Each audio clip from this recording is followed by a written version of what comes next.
नमस्कार मित्र, आज वट सावित्री पूजा है और इस वट सावित्री के अवसर पे हमारा चैनल हम दुनिया भर के तमाम बहनों को, माताओं को शुभकामनाएं देते हैं।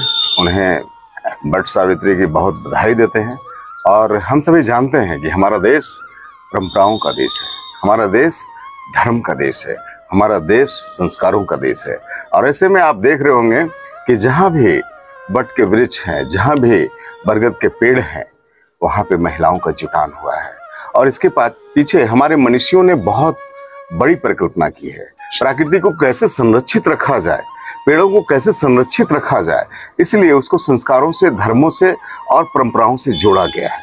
और यही कारण है कि अगर कुछ बरगद के पेड़ हमें नजर आते हैं तो इन्हीं संस्कारों के कारण नजर आते हैं। लेकिन इन बरगद के पेड़ों को, इन वट वृक्षों को एक दिन पूजने से नहीं चलेगा, इन्हें हम हमेशा पूजें। क्योंकि जब पेड़ है तभी हवा है, तभी स्वास्थ्य है, और जब सांस है तभी हम हैं। तो जब पेड़ है तो हम हैं, पेड़ है तो कल है।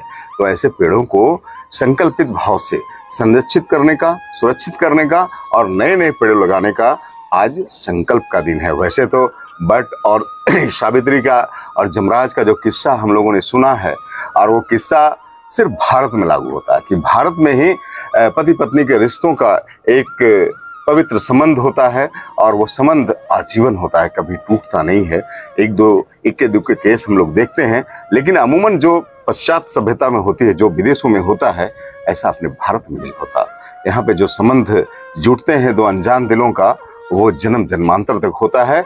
और इसीलिए सावित्री ने जमराज से अपने पति को वापस ले ली थी, जो किस्सा आपको मालूम है। और उसी किस्से को याद करते हुए आज वट सावित्री की पूजा होती है। पत्नियां जहां बर के पेड़ को पूजती है, वहीं पे अपने पति को भी वो खैर मकदम करती है, पूजती है, हवा झलती है, इसलिए कि ये तालमेल बना रहे, हमारा सुहाग बना रहे। और हम पतियों को भी ये चाहिए कि जो इतना ख्याल हमारे जीवन को रखती है, जो इतना ख्याल हमारे बच्चों को रखती है, जो इतना ख्याल हमारी मर्यादा और हमारी प्रतिष्ठा को रखती है, हम भी ऐसी अपनी अर्धांगिनी को हमेशा खुश रखने का प्रयास करें, हमेशा उसकी भावनाओं को समझें। क्योंकि हम जो बाहर में काम करते हैं उससे कोई कमतर कार्य उनका गृह में नहीं होता है। क्योंकि आप एक दिन घर का काम करके देखें तो आपको समझ में आएगा कि पत्नियां कितना काम करती है और उसका क्या मूल्य हो सकता है।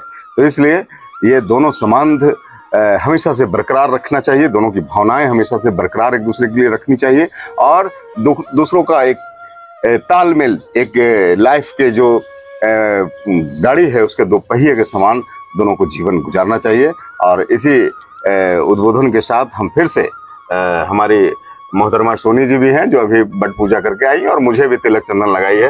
तो हम लोग दोनों वट सावित्री की आप सभी को हार्दिक हार्दिक धन्यवाद देते हैं, शुभकामनाएं देते हैं। और ऐसे ही ये खुशी का पल आपके जीवन में हमेशा आते रहे। Thank you.